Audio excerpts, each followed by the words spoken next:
ਅੱਜ ਸਾਰੇ ਹੀ ਇੱਕ ਵਿਚਾਰ ਪ੍ਰੋਗਰਾਮ ਦੇਖਣ ਵਾਲਿਆਂ ਨੂੰ ਮੇਰੇ ਵੱਲੋਂ ਬਹੁਤ ਪਿਆਰ ਦੇ ਨਾਲ ਨਮਸਕਾਰ, ਸਤਿ ਸ੍ਰੀ ਅਕਾਲ।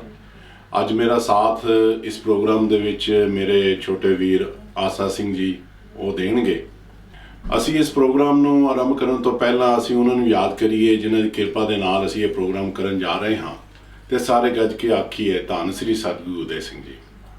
ਅੱਜ ਦਾ ਸਾਡਾ ਜਿਹੜਾ ਵਿਸ਼ੇ ਹੈ ਉਹ ਹੈ ਸਾਂਝੀ ਵਾਲਤਾ, ਜਾਣੀ ਕਿ ਸਾਂਝ ਦਾ ਮਤਲਬ ਹੁੰਦਾ ਹੈ ਹਿੱਸੇਦਾਰੀ, ਸ਼ੇਅਰ, ਜਾਣੀ ਕਿ ਪਾਰਟਨਰਸ਼ਿਪ। ਇਸ ਦਾ ਮਤਲਬ ਇਸ ਤਰ੍ਹਾਂ ਹੁੰਦਾ ਹੈ। ਸੋ ਅਸੀਂ ਇਸ ਦੇ ਬਾਰੇ ਅੱਜ ਗੱਲ ਕਰ ਰਹੇ ਹਾਂ ਕਿਉਂਕਿ ਜਿਹੜਾ ਅਕਾਲ ਪੁਰਖ ਹੈ ਜਿਸ ਨੇ ਸਾਨੂੰ ਬਣਾਇਆ ਹੈ, ਜੋ ਸਾਡੇ ਸਾਰਿਆਂ ਦਾ ਪਿਤਾ ਹੈ, ਉਹ ਸਾਡੇ ਸਾਰਿਆਂ ਦਾ ਸਾਂਝਾ ਹੈ। ਜਿੱਦਾਂ ਸਤਿਗੁਰੂ ਜੀ ਗੁਰਬਾਣੀ ਦੇ ਵਿੱਚ ਵੀ ਫਰਮਾਉਂਦੇ ਹਨ ਕਿ ਸਭੇ ਸਾਂਝੀ ਵਾਲ ਸਦਾਇਨ, ਤੂੰ ਕਿਸੇ ਨਾ ਦਿਸੇ ਬਾਹਰ ਆ ਜੀਓ। ਭਾਵ ਕਿ ਜਿਹੜਾ ਅਕਾਲ ਪੁਰਖ ਹੈ ਉਹ ਸਾਡਾ ਸਾਂਝਾ ਬਾਪ ਹੈ, ਸਾਡਾ ਉਹ ਪਿਤਾ ਹੈ। ਜਾਣੀ ਕਿ ਏਕ ਪਿਤਾ ਏਕਸ ਕੇ ਹਮ ਬਾਲਿਕ, ਸਾਡੇ ਸਾਰਿਆਂ ਦਾ ਪਿਤਾ ਇੱਕ ਹੈ। ਜਦੋਂ ਅਸੀਂ ਮਿਲ ਕੇ ਕੰਮ ਕਰਦੇ ਹਾਂ, ਕੋਈ ਕੰਮ ਵੀ ਅਸੀਂ ਰਲ ਕੇ ਜਦੋਂ ਕਰਦੇ ਹਾਂ, ਉਹ ਸਾਡਾ ਪਿਤਾ ਖੁਸ਼ ਹੁੰਦਾ ਹੈ। ਜਾਣੀ ਕਿ ਸਾਂਝੀ ਵਾਲਤਾ ਦੇ ਨਾਲ ਸਾਂਝ, ਜਾਣੀ ਕਿ ਇੱਕ ਦੂਸਰੇ ਦਾ ਦੁੱਖ ਸੁੱਖ ਅਸੀਂ ਸ਼ੇਅਰ ਕਰਦੇ ਹਾਂ, ਤਾਂ ਕਰਕੇ ਇਸ ਨੂੰ ਕਹਿੰਦੇ ਹਨ ਸਾਂਝੀ ਵਾਲਤਾ। ਸਤਿਗੁਰੂ ਜੀ ਗੁਰਬਾਣੀ ਦੇ ਵਿੱਚ ਇੱਕ ਜਗ੍ਹਾ ਤੇ ਹੋਰ ਵੀ ਇਸ ਤਰ੍ਹਾਂ ਫਰਮਾਉਂਦੇ ਹਨ ਕਿ ਤੂੰ ਸਾਂਝਾ ਸਾਹਿਬ ਬਾਪ ਹਮਾਰਾ, ਕਿ ਤੁਸੀਂ ਹੇ ਅਕਾਲ ਪੁਰਖ ਤੁਸੀਂ ਸਾਡੇ ਸਾਂਝੇ ਹੋ, ਸਾਡੇ ਸਾਰਿਆਂ ਦੇ ਬਾਪ ਹੋ ਤੁਸੀਂ। ਸੋ ਭਾਵ ਇਹਦਾ ਇਹੀ ਹੈ, ਇਹਨਾਂ ਤੁਕਾਂ ਦੇ ਵਿੱਚੋਂ ਅਸੀਂ ਇਹ ਲੈਣਾ ਹੈ ਕਿ ਜੇ ਸਾਡਾ ਪਿਤਾ ਇੱਕ ਹੈ, ਅਸੀਂ ਸਾਰੇ ਰਲ ਮਿਲ ਕੇ ਕੰਮ ਕਰੀਏ, ਸਾਰੇ ਇੱਕ ਦੂਸਰੇ ਦੀ ਮਦਦ ਕਰੀਏ, ਇੱਕ ਦੂਸਰੇ ਦੇ ਦੁੱਖ ਸੁੱਖ ਨੂੰ ਸ਼ੇਅਰ ਕਰੀਏ। ਅੱਜ ਸਾਡੇ ਨਾਲ ਕੁਝ ਖਾਸ ਮਹਿਮਾਨ ਇਸ ਵਿਚਾਰ ਦੇ ਵਿੱਚ ਭਾਗ ਲੈਣਗੇ ਜਿਨ੍ਹਾਂ ਬਾਰੇ ਮੇਰੇ ਵੀਰ ਆਸਾ ਜੀ ਤੁਹਾਨੂੰ ਹੋਰ ਦੱਸਣਗੇ। We're very delighted today to be hosting Rajesh Mehta ji, who's also quite lovingly and affectionately known as Dr. Saab. I think Dr. Saab, you also have a YouTube channel. I do, yes. But that's not the reason that you're here today. Right. It's more so the work that you've done with the local council as well as with the interfaith community itself, and that incorporates lots of different communities within Telford, or is it wider than Telford? ਪਹਿਲਾਂ ਤਾਂ ਸਾਰੀ ਸੰਗਤ ਨੂੰ ਮੇਰੀ ਪਿਆਰ ਭਰੀ ਸਤਿ ਸ਼੍ਰੀ ਅਕਾਲ, and thank you for inviting me onto your channel today. Being the chair of the Interfaith Council in Telford doesn't just stop there. My teachings, ਸਾਡੇ ਗੁਰੂ ਜੀ ਦੀ ਔਰ all the gurus, Satguru ji ਤੋਂ ਵੀ ਇਹ teaching ਮੈਂ ਜਦ ਦਰਸ਼ਨ ਕੀਤੇ। ਹਰ ਨਾਗੀ ਸੰਸਥਾ ਦੀ teachings is unity. No organization, religious or any sanstha does not divide. Everyone unites. From birth, from childhood, I've had a passion going to see Mahapurush, Sant Mahatmas, even though I have a Guruji myself. But all the teachings from there, I've come to a stage in life I'm thinking, put into practice. But not just me put into practice, because if I just put into practice, the mayor will come in. I'm trying to put it into practice with a group of us. So we launched the Interfaith Council in Telford a few years ago, and we've got all the faith and communities on board. So we've got them involved in understanding seva, understanding unity, understanding how to help communities in need. And obviously, as you understand from Guru Girls, if you put one step forward, the Guru opens 10 more steps for you to carry. So that thought process when started, it just launched, COVID kicked in. So the opportunity the Guru opened, ke jaave kaka, do the seva. And the community generosity, because everyone was upset, it was affecting everyone. So every community was helping each other. Every community was coming together to unite. And our goal has always been unity in the community. And that's the key message from our Telford Weekend Interfaith Council that we have brought out. I know someone has to lead it, I've led it, but I want to let the next generation know, especially in this video, that you can do it. You are our next generation and you need to carry on these legacies, because our gurus have come and gone and they've left these messages. It's our job to carry on with them and to take others with us. You spoke briefly about your childhood and the people that inspired you to go down this route. You know, we sometimes in this century become obsessed with the rat race I want to understand what really motivated you at a young age. Was it the people that were around you, or was it their teaching specifically that motivated you to being here in this position? So I'm a born and bred Scouser, no comments. And as a Scouser, being brought up in the early 80s in Liverpool was pretty rough, okay? And not knowing anything, just knowing bullying and racism thrown at you was hard. And then my guru, Satguru Maharaj Darshan Das, met us. And when Guru meets you, then Gal is different. Galbat different way, life is different way. So the Guruji, my Satguru, took me to this journey. We can't do anything. None of us can do anything. Just Satguru di nigah nahi hai. Because Satguru di nigah se bhi the journey became simple, became mindful, became wonderful. And it was all about doing something, and doing something for somebody in your life that you don't know. Okay? So a lot of these people we help and look after, we don't know them. The Ukraine situation, there's several lorries already left. There's another one going tomorrow. And that is unity in the community. Our phones aren't stopping on people wanting to donate and help. So for us, it's about Saneri Mokka. You understand? It's a Saneri Mokka, golden choice. Golden Mokka in life to do something right. And if you can do that right, because you don't know who's going to go when. So while you've got them breaths and you have them steps, make the right step. Absolutely. And you briefly mentioned during this period of time, you know, it was an oppressive regime. Do you think that helped unify these different cultures who back at home maybe wouldn't have really come together? So back in as well as a childhood, one of our relatives, because every Asian had a shop. Okay, so we had a grocery shop, my Masi had a grocery shop, and it was petrol bombed. Okay, and we all had to jump out the windows on the shed, and you know, it was a terrible time at the time. The culprit was caught, and, you know, sent down, and that gentleman who's come out works for us now. We gave him a job. So who are we to punish anyone? Who are we? Because we need to. We can never be like the Guru, but at least if Guru Sangat kiti hai aur kar rahe hain, we should spread that. Absolutely. You touched on a really beautiful theme of forgiveness when you were forming, you know, with the Guru's Gurba, with their guidance. Okay. You know, the concept of bringing different cultures, different communities together. What was the main challenge, or what was the main hurdle in being able to accomplish that today? So my first challenge, before it became a challenge, I dealt with it. So firstly, you have to touch the inside of a person before you speak yourself. So andala dil chuna different communities. Okay. So I worked with these communities, I've helped these communities, I've supported these communities, and I always have, and always will. So it's a little bit easier to bring them on board.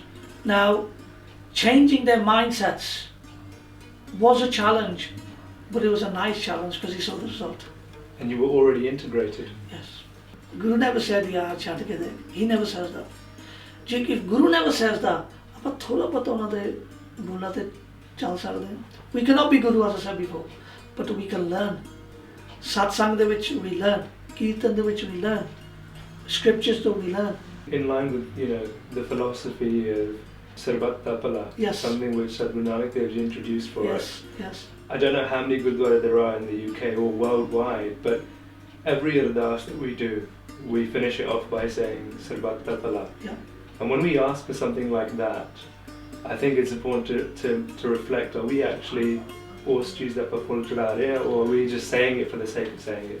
ਜੇ ਤੁਸੀਂ ਪੋ 5 minute ਪੋ 1 minute ਕਿਸੇ ਗੁਰੂ ਪੀਰ ਪੈਗੰਬਰ ਦਾ ਸਤਸੰਗ ਸੁਣਿਆ ਜਾਂ ਕੋਈ religious scripture ਤੁਸੀਂ ਪੜ੍ਹੇ ਜਾਂ ਤੁਸੀਂ ਬਾਹਲੀ ਕਿਸਮ ਚੰਗੀ ਆ ਸਤਿਗੁਰੂ ਦੇ ਮਗਰ ਲੱਗ ਗਏ ਉਹ ਜਿਹੜੇ ਬੋਲ ਆ ਉਹਨਾਂ ਤੇ ਫੁੱਲ ਚੜਾਓ ਅੱਗੇ ਆਪਣੀ ਜ਼ਿੰਦਗੀ ਨੂੰ ਨਾ ਇੱਦਾਂ ਦੀ ਸੁਨਹਿਰੀ ਮੌਕਾ ਨਹੀਂ ਮਿਲਦਾ ਆਪਾਂ ਕਿੰਨੇ ਨਾ ਕਿ 84 ਜੋ ਕੱਟ ਕੇ ਨਿਕਲ ਕੇ ਸਾਨੂੰ ਸੁਨਹਿਰੀ ਮੌਕਾ ਮਿਲਿਆ I think it's fantastic that we're trying to motivate the next generation, you know, to follow the path of the Guru. ਸਾਡੇ ਸਾਰਿਆਂ ਦੇ ਸਾਂਝੇ ਜਿਹੜੇ ਗੁਰੂਆਂ ਨੇ ਗੁਰਬਾਣੀ ਸਾਡੇ ਵਾਸਤੇ ਲਿਖੀ ਹੈ ਉਹਦੇ ਵਿੱਚੋਂ ਹੀ ਸਤਿਗੁਰੂ ਜਗਜੀਤ ਸਿੰਘ ਜੀ ਨੇ ਸਾਨੂੰ ਸਮਝਾਇਆ ਕਿ why should we look for differences in other people? Gurbani ਸੱਚ ਪਾਤਸ਼ਾਹ ਜੀ ਕਹਿੰਦੇ ਨਾ ਕੋਈ ਬੈਰੀ ਨਾ ਹੀ ਬੇਗਾਨਾ. Nobody is a stranger. If we look for it, if we try to make that effort, everyone is a friend. And I think you as a role model have shown us that it's not impossible to integrate with a different culture. Guru. Absolutely. ਇਸੇ ਕੁਛ ਨਹੀਂ ਗੁਰੂ ਸਭ ਕੁਛ ਆ. ਗੁਰੂ ਕਰਦਾ, ਗੁਰੂ ਦਾ ਇਸ਼ਾਰਾ ਹੁੰਦਾ, ਗੁਰੂ ਆਪ ਹੀ ਵਸ ਕੇ ਕਰ ਲੈਂਦਾ. ਆਪਾਂ ਵੀ ਬੈਠੇ, ਆਪਾਂ ਨਹੀਂ ਬੈਠੇ, ਗੁਰੂ ਨੇ ਬਿਠਾਇਆ. ਮਹਾਰਾਜ ਨੇ ਨਾ ਕੀ ਆ ਬਹਾਨਾ ਲੱਭਿਆ ਕਿ ਹਾਂ ਬਈ ਤੂੰ ਨਾ ਕੀ ਬਲ ਉੱਪਰ ਥੱਲੇ ਜਾਏ ਕਾਕੇ ਨੇ ਮੈਂ ਲੱਭ ਕੇ ਲਿਆਣਾ, ਗੱਡੀ ਪਾਰਕ ਕਰਾਉਣੀ ਹੈ, ਤੁਹਾਨੂੰ ਮੈਂ ਮਿਲਣਾ ਵਾ, ਯੂ ਨੋ. ਇਹ ਉਹਨੇ ਨਾ ਕੀ ਆ ਇੱਕ ਬਹਾਨਾ ਲੱਭਿਆ ਕਿ ਇਹ ਨਾ ਕੀ ਆ ਜਿਹੜੇ ਆਪਣਾ ਚੈਨਲ ਦੇ ਉੱਪਰ ਇਹ ਪ੍ਰੋਗਰਾਮ ਬਣੇ ਕਿ ਆਪਾਂ ਅੱਗੇ ਜਨਰੇਸ਼ਨ ਨੂੰ ਦੱਸੀਏ ਕਿ ਅਸੀਂ ਕਰੇ ਤੁਸੀਂ ਵੀ ਵਧੋ. ਅਸੀਂ ਨੇ ਕਰ ਰਹੇ ਉਹ ਗੁਰੂ ਕਰ ਰਹੇ. And if the next generation or anybody that's watching, if they want to get involved and support, is there an avenue that you have that they could do? Yes, ਦੇਖੋ ਹਰ ਟਾਊਨ ਦੇ ਵਿੱਚ ਐਵਨਿਊ ਆ, ਹਰ ਗਲੀ ਵਿੱਚ avenue ਆ, ਹਰ road ਤੇ ਇੱਕ avenue ਆ. ਤੁਸੀਂ ਇੱਕ ਵਾਰੀ ਨਾ ਕਿ ਬਾਹਰ ਪੈਰ ਰੱਖੋ ਤਾਂ ਸਹੀ. ਐਵਨਿਊ ਆ ਮਾਰੇ ਖੋਲ ਦਿੰਦੇ. ਮੈਂ ਕਹਿੰਦਾ ਨਾ ਕਿ ਤੇ LLB ਆ ਜਿਹੜਾ ਮੈਨੂੰ ਪਤਾ ਸੀਗਾ ਬਾਹਲਾ ਪੜ੍ਹਿਆ ਲਿਖਿਆ ਪਰ ਨਹੀਂ, ਸੋਚ ਰੱਖੋ ਮਹਾਰਾਜ ਦੇ ਦਰਵਾਜ਼ੇ ਖੋਲ੍ਹਦੇ ਨੇ. ਜੇ ਮਦਦ ਚਾਹੀਦੀ ਹੈ ਮੈਂ ਸੇਵਾ ਲਈ ਹਮੇਸ਼ਾ ਬੈਠਾ. ਤੋਰਾ ਖੋਲ੍ਹਣ ਨਹੀਂ ਨੋਟ ਪ੍ਰੋਬਲਮ, ਬਟ ਗੁਰੂ ਕਿਰਪਾ ਵਾ ਤੁਸੀਂ ਆਪਣੀ ਸੋਚ ਨੂੰ ਦੇਖ ਲਓ ਮਹਾਰਾਜ ਆਪ ਦਰਵਾਜ਼ੇ ਖੋਲ੍ਹ ਦਿੰਦੇ. It's exactly like you said, you know, if we're willing to take that first step and we have that thought, there's that good court band aage really. It was. Well, it's been fantastic speaking to you, Dr. Sal. No, thank you. It's been a pleasure meeting you and sharing some beautiful thoughts with you. And it's nice ਕਿ ਆਪਾਂ ਸਾਰੇ ਗੁਰੂ ਵਾਲੇ ਹਾਂ ਔਰ ਮੇਰੇ ਵੱਲੋਂ ਤੁਹਾਨੂੰ ਸਾਰੇ ਪਿਆਰ ਭਰੀ ਸਤਿ ਸ਼੍ਰੀ ਅਕਾਲ. ਔਰ ਆਖਰ ਦੇ ਵਿੱਚ ਮੈਂ ਆਪਣੇ ਗੁਰੂ ਦੇ ਜਿਹੜੇ ਬੋਲੇ ਵਚਨ ਹੈਗੇ ਆ ਨਾਨਕ ਨਾਮ ਚੜ੍ਹਦੀ ਕਲਾ ਤੇਰੇ ਭਾਣੇ ਸਰਬੱਤ ਦਾ ਭਲਾ. Gurudev Paji, we've just heard our guest speaker speaking about collaboration and Sanji Valta, but ਸਾਡੇ ਸਤਿਗੁਰੂ ਜੀ ਸਾਨੂੰ ਗੁਰਬਾਣੀ ਰਾਹੀਂ ਕੀ ਸਿਖਾਉਂਦੇ? ਇੱਦਾਂ ਹੈ ਕਿ ਆਸਾ ਜੀ ਕਿ ਜਿਸ ਤਰ੍ਹਾਂ ਤੁਸੀਂ ਉਹਨਾਂ ਨੂੰ ਵੀ ਸੁਣਿਆ ਹੈ ਉਹਦੇ ਵਿੱਚ ਵੀ ਖਾਸ ਤੌਰ ਤੇ ਉਹਨਾਂ ਨੇ ਇਹੀ ਕਿਹਾ ਹੈ ਕਿ ਬਾਕੀ ਦੀਆਂ ਸਾਰੀਆਂ ਜਿਹੜੀਆਂ ਕਮਿਊਨਿਟੀਜ਼ ਹੈਗੀਆਂ ਜਾਂ ਬਾਕੀ ਦੀਆਂ ਸੰਸਥਾਵਾਂ ਹਨ, ਧਰਮ ਹਨ, ਉਹ ਇਕੱਠੇ ਹੋ ਕੇ ਲੋਕਾਂ ਦੀ ਮਦਦ ਕਰਦੇ ਹਨ, ਸੇਵਾ ਕਰਦੇ ਹਨ, ਇੱਕ ਦੂਸਰੇ ਨਾਲ ਰਲ ਮਿਲ ਕੇ ਬੈਠਦੇ ਹਨ. ਅਸਲੀ ਤਾਂ ਜੇ ਦੇਖਿਆ ਜਾਵੇ ਤਾਂ ਗੁਰਬਾਣੀ ਦੇ ਵਿੱਚ ਸਤਿਗੁਰੂ ਜੀ ਸਾਨੂੰ ਇਹੀ ਦੱਸਦੇ ਹਨ ਕਿ ਸਰਬ ਧਰਮ ਮਹਿ ਸ੍ਰੇਸ਼ਟ ਧਰਮ, ਹਰ ਕੋ ਨਾਮ ਜਪ ਨਿਰਮਲ ਕਰਮ. ਸਾਰੇ ਧਰਮਾਂ ਦੇ ਵਿੱਚ ਉਸ ਅਕਾਲ ਪੁਰਖ ਨੂੰ ਯਾਦ ਕੀਤਾ ਜਾਂਦਾ ਹੈ, ਉਸ ਦਾ ਹੀ ਨਾਮ ਲਿੱਤਾ ਜਾਂਦਾ ਹੈ ਤੇ ਇਸ ਨੂੰ ਹੀ ਇੱਕ ਨਿਰਮਲ ਕਰਮ ਕਹਿੰਦੇ ਹਨ. ਅਤੇ ਜਿੰਨੀ ਵੀ ਸਾਡੀ ਗੁਰਬਾਣੀ ਹੈ ਸਾਰਿਆਂ 'ਚੋਂ ਇਹੀ ਕਹਿੰਦੇ ਹਨ ਕਿ ਅਸੀਂ ਰਲ ਮਿਲ ਕੇ ਕੰਮ ਕਰੀਏ. ਗੁਰਬਾਣੀ ਦੇ ਵਿੱਚ ਇੱਕ ਸ਼ਬਦ ਆਉਂਦਾ ਹੈ ਕਿ ਹੋਏ ਇਕੱਤਰ ਮਿਲੋ ਮੇਰੇ ਭਾਈ, ਸਾਂਝੀ ਵਾਲਤਾ ਵਾਸਤੇ ਕਿ ਹੋਏ ਇਕੱਤਰ ਮਿਲੋ ਮੇਰੇ ਭਾਈ, ਕਿ ਤੁਸੀਂ ਸਾਰੇ ਇਕੱਠੇ ਹੋ ਜਾਓ ਮਿਲ ਕੇ. ਔਰ ਉਹ ਜਿਹੜੀ ਦੁਬਿਧਾ ਹੈ ਮਨ ਦੇ ਅੰਦਰ ਇੱਕ ਦੂਸਰੇ ਵਾਸਤੇ ਫਰਕ ਹੈ ਉਸ ਨੂੰ ਦੂਰ ਕਰ ਦਿਓ. ਜੇ ਆਪਾਂ ਨੋਰਮਲ ਦੁਨੀਆ ਦੇ ਵਿੱਚ ਵੀ ਦੇਖੀਏ, ਅਸੀਂ ਜਦੋਂ ਕੋਈ ਬਿਜ਼ਨਸ ਕਰਦੇ ਹਾਂ ਉਸ ਦੇ ਵਿੱਚ ਵੀ ਅਸੀਂ there is partnership, we do lot of jobs in partnership. ਇਹ ਵੀ ਜਿਹੜਾ ਸਾਂਝੀ ਵਾਲਤਾ ਹੈ ਇਹ ਵੀ ਇੱਕ ਪਾਰਟਨਰਸ਼ਿਪ ਹੈ. ਇਹ ਅੱਛੇ ਕੰਮਾਂ ਵਾਸਤੇ ਅਸੀਂ ਅੱਜ ਇਹਦੇ ਬਾਰੇ ਕਰ ਰਹੇ ਹਾਂ. ਜੇ ਪਾਰਟਨਰਸ਼ਿਪ ਦੇ ਅੰਦਰ ਦੋਨੇ ਪਾਰਟਨਰਸ ਦੇ ਵਿੱਚ ਕੋਈ ਫਰਕ ਹੋਵੇ ਤਾਂ ਉਹ ਕੰਮ ਅੱਗੇ ਨਹੀਂ ਵੱਧਦਾ. ਉਸ ਵੇਲੇ ਦੋਨਾਂ ਦੇ ਵਿੱਚ ਇੱਕੋ ਜਿਹੀ ਚੀਜ਼ ਹੋਣੀ ਚਾਹੀਦੀ ਜਿਹਨੂੰ ਕਹਿੰਦੇ ਟੀਮ ਵਰਕ. ਜਿੱਥੇ ਵੀ ਤੁਸੀਂ ਰਲ ਕੇ ਕੰਮ ਕਰੋਗੇ ਉਹ ਜਿਹੜਾ ਹੈ ਕੰਮ ਉਹ ਸਾਂਝੀ ਵਾਲਤਾ ਦਾ ਹੈ. ਹੇ ਮੇਰੇ ਦੋਸਤੋ, ਮੇਰੇ ਮਿੱਤਰੋ, ਸਜਵਾ ਇੱਦਾਂ ਹੀ ਕਹਿੰਦੇ ਇਹਦੇ ਵਿੱਚ ਹੋਏ ਕਤਲ ਮਿਲੋ ਮੇਰੇ ਭਾਈ. ਭਾਈ ਦਾ ਮਤਲਬ ਮੇਰੇ ਦੋਸਤ, ਮੇਰੇ ਮਿੱਤਰੋ ਇਕੱਠੇ ਹੋ ਜਾਓ. ਦੁਨੀਆ ਦੇ ਅੰਦਰ ਇਸ ਵੇਲੇ ਅਸੀਂ ਹਿੰਦੂਆਂ ਦੇ ਨਾਲ, ਮੁਸਲਮਾਨਾਂ ਦੇ ਨਾਲ, ਹਰ ਧਾਰਮਿਕ ਬੰਦਿਆਂ ਦੇ ਨਾਲ ਆਪਾਂ ਬਿਜ਼ਨਸ ਕਰਦੇ ਹਾਂ ਔਰ ਹਰ ਬੰਦੇ ਨਾਲ ਉੱਠਣਾ ਬੈਠਣਾ ਹੈ ਸਾਡਾ. ਅਸੀਂ ਕਦੀ ਉੱਥੇ ਫਰਕ ਨਹੀਂ ਕਰਦੇ ਜਦੋਂ ਅਸੀਂ ਬਿਜ਼ਨਸ ਕਰਦੇ ਹਾਂ. ਸਿਰਫ ਜਦੋਂ ਆਪਾਂ ਧਾਰਮਿਕ ਵੱਲ ਨੂੰ ਆਉਂਦੇ ਹਾਂ ਉਦੋਂ ਫਿਰ ਸਾਡੇ ਵਿੱਚ ਉਹ ਫਰਕ ਹੋਣੇ ਆ ਜਾਂਦੇ ਆ. ਸਤਿਗੁਰੂ ਜੀ ਕਹਿੰਦੇ ਉਹ ਫਰਕ ਕੱਢ ਦਿਓ, ਦੁਬਿਧਾ ਦੂਰ ਕਰੋ, ਲਿਵ ਲਾਏ, ਹਰ ਨਾਮੇ ਕੀ ਹੋਵੋ ਜੋੜੀ. ਹੁਣ ਇੱਥੇ ਸੱਚੇ ਪਾਤਸ਼ਾਹ ਸਾਂਝੀ ਵਾਲਤਾ ਦੀ ਗੱਲ ਕਰਦੇ ਹਾਂ ਕਿ ਹਰ ਨਾਮੇ ਕੀ ਹੋਵੋ ਜੋੜੀ. ਜੋੜੀ ਦਾ ਮਤਲਬ ਹੁੰਦਾ ਹਿੱਸੇਦਾਰ, ਜਾਣੀ ਕਿ ਸਾਂਝ. ਇੱਕ ਦੂਸਰੇ ਨਾਲ ਅਸੀਂ ਉਹ ਸਾਂਝ ਪਾਉਣੀ ਹੈ ਕਿ ਅਸੀਂ ਇੱਕ ਦੂਸਰੇ ਨਾਲ ਮਿਲ ਕੇ ਕੰਮ ਕਰਨਾ ਹੈ. ਸੱਚੇ ਪਾਤਸ਼ਾਹ ਕਹਿੰਦੇ ਹਰ ਨਾਮੇ ਕੀ ਹੋਵੋ ਜੋੜੀ। ਉਹ ਜਦੋਂ ਅਕਾਲ ਪੁਰਖ ਦਾ ਨਾਮ ਜਪਣਾ ਨਾ, ਤੁਸੀਂ ਹਿੱਸੇਦਾਰ ਬਣ ਜਾਓ, ਸਾਂਝੀ ਵਾਲਤਾ ਉਸ ਵੇਲੇ ਕਰੋ ਹੈ। ਹਰ ਨਾਮੇ ਕੀ ਹੋਵੋ ਜੋੜੀ ਤੇ ਗੁਰਮੁਖ ਬੈਠੋ ਸਫਾ ਵਿਛਾਈ, ਜਾਣੀ ਕਿ ਸਫਾ ਵਿਛਾ ਕੇ ਤੁਸੀਂ ਸਾਰੇ ਇਕੱਠੇ ਹੋ ਜਾਓ। ਇਸ ਵੇਲੇ ਇਹ ਸਾਰਿਆਂ ਨਾਲੋਂ ਜ਼ਰੂਰੀ ਚੀਜ਼ ਹੈ। ਇਹ ਜਿਹੜਾ ਪੱਖ ਹੈ ਨਾ ਸਾਂਝੀ ਵਾਲਤਾ ਦਾ, ਇਹ ਏਡਾ ਵੱਡਾ ਹੈ ਔਰ ਇਹਦੀ ਇੰਨੀ ਜ਼ਰੂਰਤ ਹੈ ਕਿ ਇਹ ਤੋਂ ਬਗੈਰ ਸਾਡਾ ਕੰਮ ਨਹੀਂ ਬਣ ਸਕਦਾ। ਸਾਰੀ ਦੁਨੀਆ ਦੇ ਵਿੱਚ ਇਸ ਵੇਲੇ ਅੱਗ ਲੱਗੀ ਪਈ ਹੈ, ਸਾਰੇ ਪਾਸੇ ਕਿਤੇ ਯੁੱਧ ਹੋ ਰਿਹਾ, ਕਿਤੇ ਕੁਝ ਹੋ ਰਿਹਾ। ਸਿਰਫ ਕਿਸ ਚੀਜ਼ ਦੀ ਕਮੀ ਹੈ? ਸਾਂਝੀ ਵਾਲਤਾ ਦੀ। ਜੇ ਸਾਡੇ ਸਾਂਝੀ ਵਾਲਤਾ ਹੋ ਜਾਏ ਤਾਂ ਕੁਝ ਵੀ ਨਹੀਂ ਸਾਡੇ ਵਿੱਚ ਇਦਾਂ ਦਾ ਕੰਮ ਰਹੇਗਾ। ਸਾਰੇ ਇੱਕ ਦੂਸਰੇ ਨਾਲ ਮਿਲਣਗੇ, ਇੱਕ ਦੂਸਰੇ ਦਾ ਦੁੱਖ ਸੁੱਖ ਦੇਖਣਗੇ, ਸਾਰੇ ਪਿਆਰ ਮੁਹੱਬਤ ਨਾਲ ਰਹਿਣਗੇ, ਤਾਂ ਉਸ ਸਤਿਗੁਰ ਦੇ ਮਹਿਮਾ ਗਾਵਾਂਗੇ। ਸਾਡੇ ਇਤਿਹਾਸ ਵਿੱਚ ਚਲੋ ਸੱਚੇ ਪਾਤਸ਼ਾਹ ਤਾਂ ਹੈ ਹੀ ਗੁਰਬਾਣੀ ਦੇ ਸਰੂਪ, ਪਰ ਸੱਚੇ ਪਾਤਸ਼ਾਹ ਨੇ ਕਿੰਨਾ ਵੱਡਾ ਕੰਮ ਕੀਤਾ ਹੈ ਸਤਿਗੁਰ ਪ੍ਰਤਾਪ ਸਿੰਘ ਦੇ ਸਮੇਂ ਵਿੱਚ। ਸਤਿਗੁਰ ਪ੍ਰਤਾਪ ਸਿੰਘ ਜੀ ਦੇ ਵੇਲੇ ਸਤਿਗੁਰ ਪ੍ਰਤਾਪ ਸਿੰਘ ਜੀ ਨੇ ਜੋ ਸਾਂਝੀ ਵਾਲਤਾ ਵਾਸਤੇ ਕੀਤਾ, ਉਹ ਇੱਕ ਦੁਨੀਆ ਵਾਸਤੇ ਇੱਕ ਬਹੁਤ ਵੱਡਾ ਐਗਜ਼ਾਮਪਲ ਹੈ। ਉਹਨਾਂ ਨੇ ਕੀ ਕੀਤਾ? ਪਹਿਲਾਂ ਉਹਨਾਂ ਨੇ ਸਰਬ ਸੰਪਰਦਾ ਸੰਮੇਲਨ ਕੀਤਾ, ਚਾਹੇ ਹਿੰਦੂ, ਮੁਸਲਿਮ, ਸਿੱਖ, ਈਸਾਈ, ਸਾਰਿਆਂ ਨੂੰ ਇੱਕ ਸਟੇਜ ਤੇ ਲਿਆ ਕੇ ਬਿਠਾਤਾ। ਔਰ ਭੈਣੀ ਸਾਹਿਬ ਦੇ ਸਟੇਜ ਤੋਂ ਹੀ ਆਰਤੀ ਹੋ ਰਹੀ ਹੈ, ਉੱਥੇ ਕੋਈ ਨਮਾਜ਼ ਪੜ੍ਹ ਰਿਹਾ ਹੈ, ਉੱਥੇ ਹੀ ਬੰਦਾ ਆਪਣਾ ਉਸਰਾ ਦਸਾਂ ਪਾਤਸ਼ਾਹਾਂ ਦੀ ਅਰਦਾਸ ਕਰਦਾ ਹੈ। ਉਸ ਤੋਂ ਬਾਅਦ ਸੱਚੇ ਪਾਤਸ਼ਾਹ ਨੇ ਹੋਰ ਇੱਕ ਕੰਮ ਕੀਤਾ, ਗੁਰੂ ਨਾਨਕ ਨਾਮ ਲੇਵਾ ਸੰਮੇਲਨ। ਭਾਵ ਕਿ ਜਿਹੜੇ ਵੀ ਬੰਦੇ ਗੁਰੂ ਨਾਨਕ ਦੇਵ ਨੂੰ ਮੰਨਦੇ ਹਨ, ਜੋ ਵੀ ਸਿੱਖ ਹਨ, ਉਹਨਾਂ ਦਾ ਪਾਠ ਕਰਦੇ ਹਨ, ਗੁਰਬਾਣੀ ਪੜ੍ਹਦੇ ਹਨ, ਉਹ ਸਾਰੇ ਇੱਕ ਸਟੇਜ ਤੇ ਇਕੱਠੇ ਹੋ ਜਾਣ। ਔਰ ਉਹਨਾਂ ਨੇ ਜਿਹੜਾ ਇਹਦੇ ਵਿੱਚ ਸਭ ਨੂੰ ਵੱਡੀ ਚੀਜ਼ ਇਹ ਦੱਸੀ ਕਿ ਸਾਨੂੰ ਕੋਈ ਫਰਕ ਨਹੀਂ ਪੈਂਦਾ, ਸਾਡੇ ਸਟੇਜ ਤੋਂ ਤੁਸੀਂ ਦਸਾਂ ਪਾਤਸ਼ਾਹਾਂ ਦੀ ਅਰਦਾਸ ਕਰੋ, ਬਾਲਾਂ ਦੀ ਅਰਦਾਸ ਕਰੋ। ਸਤਿਗੁਰੂ ਜਗਜੀਤ ਸਿੰਘ ਨੇ ਵੀ ਇੱਦਾਂ ਦਾ ਇੱਕ ਕੰਮ ਕੀਤਾ। ਇਹ ਸੱਚੇ ਪਾਤਸ਼ਾਹ ਨੇ ਨਰੋਬੀ ਕੀਤਾ। ਨਰੋਬੀ ਸੱਚੇ ਪਾਤਸ਼ਾਹ ਦਾ ਦੌਰਾ ਹੋਇਆ ਸੀ ਤੇ ਵਿਸਾਖੀ 300 ਦੀ ਜਿਹੜੀ ਟੀਮ ਸੀ, ਉਹਦਾ ਮੈਂ ਕੋਆਰਡੀਨੇਟਿੰਗ ਸੈਕਟਰੀ ਸੀਗਾ। ਤਾਂ ਸੱਚੇ ਪਾਤਸ਼ਾਹ ਜੀ ਉੱਥੇ ਦਰਸ਼ਨ ਦਿੰਦੇ ਹੁੰਦੇ ਸੀ ਰਾਮਗੜੀਆ ਸਿੱਖ ਟੈਂਪਲ। ਉਹਦੇ ਇੱਕ ਟਾਈਮ ਤੇ ਦਸਾਂ ਪਾਤਸ਼ਾਹ ਦੀ ਉੱਥੇ ਅਰਦਾਸ ਹੁੰਦੀ ਸੀ ਤੇ ਇੱਕ ਵੇਲੇ ਸਾਡੀ 12 ਪਾਤਸ਼ਾਹਾਂ ਦੀ ਅਰਦਾਸ ਹੁੰਦੀ ਸੀ। ਇੱਕ ਵੇਲੇ ਉਹਨਾਂ ਦੇ ਗਿਆਨੀ ਸਾਹਿਬਾਨ ਕੀਰਤਨ ਕਰਦੇ ਸੀ, ਇੱਕ ਵੇਲੇ ਸਾਡੇ ਰਾਗੀ ਕੀਰਤਨ ਕਰਦੇ ਸੀ, ਵਿਖਿਆਨ ਕਰਦੇ ਸੀ। ਜਾਣੇ ਕਿ ਭਾਵ ਸਾਰਾ ਇਹਦੇ ਵਿੱਚ ਇੱਕੋ ਹੀ ਹੈ, ਅਸੀਂ ਮਿਲ ਜਾਈਏ, ਕਿਉਂਕਿ ਜਿਹੜਾ ਅਕਾਲ ਪੁਰਖ ਹੈ ਨਾ, ਉਸਨੇ ਸਾਰਿਆਂ ਨੂੰ ਇੱਕੋ ਜਿਹਾ ਬਣਾਇਆ ਹੈ। ਇਹ ਬਹੁਤ ਵੱਡੀ ਗੱਲ ਹੈ ਕਿ ਅਸੀਂ ਸਾਰੇ ਇਕੱਠੇ ਹੋ ਜਾਈਏ, ਛੱਡ ਦਈਏ ਫਰਕ। ਪਤਾ ਨਹੀਂ ਕਿਹਨੂੰ ਦੂਸਰਾ ਆਵਾਜ਼ ਕੱਲ ਨੂੰ ਆ ਜਾਣਾ ਹੈ, ਜਿੱਦਾਂ ਇਸ ਵੇਲੇ ਦਾ ਟਾਈਮ ਹੈਗਾ ਕਿਸੇ ਨੂੰ ਨਹੀਂ ਪਤਾ। ਸਾਨੂੰ ਕਿਸੇ ਪਾਸੋਂ ਮਾਫੀ ਮੰਗਣ ਜੋਗਾ ਵੀ ਮੌਕਾ ਨਹੀਂ ਮਿਲਦਾ। ਕਾਰਨ ਕੀ ਹੈ ਇਸ ਦਾ? ਜਿੱਦਾਂ ਗੁਰਬਾਣੀ ਸੱਚੇ ਪਾਤਸ਼ਾਹ ਜੀ ਜਿਹੜਾ ਨਿੰਦਕ ਵੀ ਕਰਦਾ ਸਤਿਗੁਰ ਦੀ, ਉਹਨੂੰ ਵੀ ਮਾਫ ਕਰ ਦਿੰਦੇ। ਬਿਲਕੁਲ। ਪਰ ਫਿਰ ਆਪਾਂ ਕਿਉਂ ਨਹੀਂ ਕਰ ਪਾਉਂਦੇ? ਇਹ ਸਾਡਾ ਜਿਹੜਾ ਮਨ ਹੈ, ਇਹਦੇ ਵਿੱਚ ਕਮੀ ਹੈ। ਜਿਹੜਾ ਗੁਰਮੁਖ ਹੈ, ਜਾਂ ਕਹਿੰਦੇ ਨਾ ਗੁਰਮੁਖ ਮੀਤ ਚਲੋ ਗੁਰ ਚਾਲੀ। ਜਿਹੜਾ ਗੁਰਮੁਖ ਉਸ ਗੁਰੂ ਦੀ, ਉਸ ਸਤਿਗੁਰ ਦੀ ਚਾਲੀ ਤੇ ਚੱਲਦਾ ਹੈ, ਜਿਹੜਾ ਉਹ ਜੋ ਸਤਿਗੁਰੂ ਜੀ ਸਾਨੂੰ ਕਹਿੰਦੇ ਹਨ। ਹੁਣ ਸਤਿਗੁਰੂ ਜੀ ਉਦੈ ਸਿੰਘ ਜੀ ਨੇ ਪਿਛਲੀ ਵਾਰੀ ਸਾਨੂੰ ਕੀ ਆਖਿਆ ਸੀ? ਉਹਨਾਂ ਨੇ ਇਹੀ ਸ਼ਬਦ ਸਾਡੇ ਮੂਹਰੇ ਰੱਖਿਆ ਸੀ ਨਾ ਕਿ ਵਿਸਰ ਗਈ ਸਭ ਤਾਤ ਪਰ ਆਈ, ਜਬ ਤੇ ਸਾਧ ਸੰਗਤ ਮੋਹਿ ਪਾਈ, ਨਾ ਕੋ ਵੈਰੀ ਨਾ ਹੀ ਬਗਾਨਾ। ਉਹਨਾਂ ਨੇ ਸਾਡੇ ਮੂਹਰੇ ਰੱਖੀ ਸੀ ਇਹ ਚੀਜ਼। ਮੰਨਣਾ ਜਾਂ ਨਾ ਮੰਨਣਾ ਇਹ ਸਾਡੀ ਕਮਜ਼ੋਰੀ ਹੈ। ਸਾਡਾ ਸਤਿਗੁਰ ਸਾਨੂੰ ਹਮੇਸ਼ਾ ਹੀ ਉਹ ਸਿੱਖ ਮਤ ਦਿੰਦਾ ਹੈ ਕਿ ਕਿਸੇ ਨਾਲ ਵੈਰ ਨਹੀਂ ਕਰਨਾ। ਤੁਹਾਡਾ ਕੋਈ ਵੈਰੀ ਨਹੀਂ ਹੈ। ਵੈਰੀ ਅਸੀਂ ਖੁਦ ਸਮਝਦੇ ਹਾਂ, ਅਸੀਂ ਖੁਦ ਬਣਾਉਂਦੇ ਹਾਂ। ਜੇ ਅਸੀਂ ਨਹੀਂ ਕਿਸੇ ਦੇ ਉੱਪਰ ਵਾਰ ਕਰਦੇ, ਸਾਡੇ ਉੱਪਰ ਕੌਣ ਵਾਰ ਕਰੇਗਾ? ਸਿੱਧੀ ਗੱਲ ਹੈ। ਜੇ ਤੁਹਾਨੂੰ ਕੋਈ ਕੁਝ ਕਹਿ ਦਿੰਦਾ, ਤੁਸੀਂ ਆਪਣੇ ਆਪ ਨੂੰ ਤੂੰ ਸਾਨੂੰ ਖਿਮਾ ਕਰ ਦੇ, ਤੂੰ ਠੀਕ ਹੈ ਨਾ, ਬਸ ਗੱਲ ਖਤਮ ਹੋ ਗਈ। ਖਿਮਾ ਕਰਨ ਵਾਲਾ ਬਹੁਤ ਵੱਡਾ ਹੁੰਦਾ ਹੈ।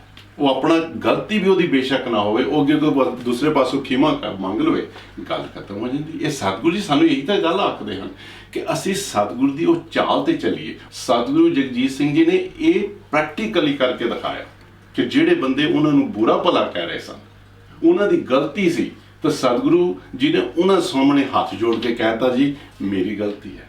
ਔਰ ਸਾਰੇ ਜਿਹੜੇ ਜਿੰਨੇ ਵੀ ਨਾਮਧਾਰੀ ਸੀ ਸੰਗਤ, ਸਤਿਗੁਰੂ ਪ੍ਰਤਾਪ ਸਿੰਘ ਜੀ ਵੀ ਗਦ-ਗਦ ਹੋ ਗਏ। ਉਹਨਾਂ ਨੂੰ ਪਤਾ ਨਹੀਂ ਕਿੰਨੀਆਂ ਖੁਸ਼ੀਆਂ ਬਖਸ਼ੀਆਂ। ਇਹ ਸਾਰਾ ਕੁਝ ਸਾਡਾ ਜਿਹੜਾ ਗੁਰਮੁਖ ਵਿਚਾਰ ਹੈ, ਸਾਨੂੰ ਤੇ ਇਹੀ ਉਹ ਕਹਿੰਦੇ ਹਨ ਕਿ ਆਪਾਂ ਗੁਰਮੁਖ ਜਿਹੜਾ ਹੈ ਨਾ ਉਹ ਸਤਿਗੁਰ ਦੀ ਚਾਲੀ ਤੇ ਚੱਲੇ। ਇਹ ਸਾਡੀ ਆਪਣੀ ਕਮਜ਼ੋਰੀ ਹੈ ਜੇ ਅਸੀਂ ਉਸ ਰਸਤੇ ਤੇ ਨਹੀਂ ਜਾ ਸਕਦੇ। ਸਤਿਗੁਰੂ ਤਾਂ ਉਹੀ ਰਸਤਾ। ਵਿਸ਼ੇ ਸੀ ਨਾ ਅੱਜ ਸਾਂਝੀ ਵਾਲਤਾ ਦਾ। ਇਹ ਦੁਨੀਆ ਦਾ ਬਹੁਤ ਹੀ ਇੰਪੋਰਟੈਂਟ ਵਿਸ਼ੇ ਹੈ। ਇਨਫੈਕਟ ਅੱਜ ਜਿੰਨੇ ਵੀ ਅੱਜ ਦਾ ਇਹ ਪ੍ਰੋਗਰਾਮ ਦੇਖ ਰਹੇ ਹਨ ਉਹਨਾਂ ਪਾਸ ਹੱਥ ਜੋੜ ਕੇ ਮੈਂ ਬੇਨਤੀ ਕਰਾਂਗਾ ਕਿ ਇਸ ਮੁੱਦੇ ਨੂੰ ਯਾਨੀ ਕਿ ਇਸ ਟੌਪਿਕ ਨੂੰ ਬਾਰ-ਬਾਰ ਦੁਹਰਾਇਆ ਕਰਨ। ਹਰ ਇੱਕ ਪ੍ਰੋਗਰਾਮ ਦੇ ਵਿੱਚ, ਹਰ ਇੱਕ ਮੀਟਿੰਗ ਦੇ ਵਿੱਚ, ਹਰ ਇੱਕ ਦੇ ਵਿੱਚ ਪ੍ਰੋਗਰਾਮ ਦੇ ਵਿੱਚ ਇਸ ਨੂੰ ਕਿਸਮ ਦਾ ਮੇਨ ਮੁੱਦਾ ਬਣਾਓ, ਮੇਨ ਟੌਪਿਕ ਬਣਾਓ ਕਿ ਅਸੀਂ ਸਾਰੇ ਇਕੱਠੇ ਹੋ ਜਾਈਏ। ਕਿਉਂਕਿ ਜਿੱਦਾਂ ਦਾ ਇਸ ਵੇਲੇ ਮਾਹੌਲ ਚੱਲਦਾ ਹੈ, ਪਰਿਵਾਰਾਂ ਦੇ ਵਿੱਚ ਇਤਫਾਕ ਨਹੀਂ ਰਹਿ ਗਿਆ, ਪਰਿਵਾਰਾਂ ਦੇ ਵਿੱਚ ਸਾਂਝੀਵਾਲਤਾ ਨਹੀਂ ਰਹਿ ਗਈ। ਅਸੀਂ ਬਾਹਰ ਕਿਤੇ ਜਾਣਾ, ਆਪਣੇ ਪਰਿਵਾਰਾਂ ਦੇ ਵਿੱਚ ਸਾਂਝੀਵਾਲਤਾ ਨਹੀਂ ਸਾਡੇ ਪਾਸ ਰਹਿ ਗਈ, ਦੋਸਤਾਂ ਮਿੱਤਰਾਂ ਦੇ ਅੰਦਰ ਸਾਂਝੀਵਾਲਤਾ ਨਹੀਂ ਰਹਿ ਗਈ। ਜੇ ਸੰਸਥਾ ਦੇ ਵਿੱਚ ਦੇਖੀਏ, ਸੰਸਥਾਵਾਂ ਦੇ ਵਿੱਚ ਵੀ ਇਤਫਾਕ ਨਹੀਂ ਰਹਿ ਗਏ, ਸਾਂਝੀਵਾਲਤਾ ਨਹੀਂ ਰਹਿ ਗਈ। ਤਾਂ ਕਰਕੇ ਸਾਨੂੰ ਜ਼ਰੂਰਤ ਹੈ ਸਾਰੇ ਪਾਸੇ ਸਾਡੇ ਜਿਹੜੇ ਪ੍ਰਚਾਰਕ ਹਨ, ਸਾਡੇ ਆਗੂ ਹਨ, ਉਹ ਇਸ ਮੁੱਦੇ ਨੂੰ ਜ਼ਰੂਰ ਚੱਕਣ ਕਿ ਸਾਡੇ ਵਿੱਚ ਇਸ ਦੀ ਜ਼ਰੂਰਤ ਹੈ। ਸਾਂਝੀਵਾਲਤਾ ਜਿਸਦਾ ਸਤਿਗੁਰੂ ਜੀ ਨੇ ਲਿਖਿਆ ਹੈ ਉਸ ਤਰੀਕੇ ਨਾਲ ਇਸ ਨੂੰ ਪ੍ਰਚਾਰਿਆ ਜਾਵੇ।